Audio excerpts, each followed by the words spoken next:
سابق سینیٹر مشتاق احمد خان اس وقت غزہ کے لیے جانے والے گلوبل سمود فلوٹیلا کے اہم رکن اور رہنما کے طور پر نمایاں ہیں۔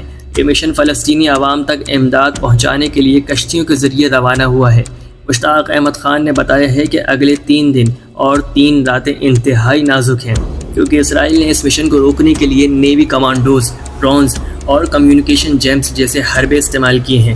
یونان کے قریب سمندری حدود میں داخل ہونے کے بعد فلوٹیلا پر اسرائیلی ڈرونز حملے بھی کیے گئے، جن سے کم از کم میری اطلاع کے مطابق 14 جہاز متاثر ہوئے۔ تاہم مشن اپنی سمندری صلاحیت برقرار رکھے ہوئے ہیں اور سفر جاری رکھے ہوئے ہیں۔ مشتاق احمد خان نے حکومت پاکستان کی خاموشی پر شدید تنقید بھی کی ہے۔ ان کے مطابق نہ تو سفارتی سطح پر کوئی واضح موقف اپنایا گیا اور نہ ہی پارلیمنٹ کی جانب سے کوئی مؤثر رد عمل سامنے آیا۔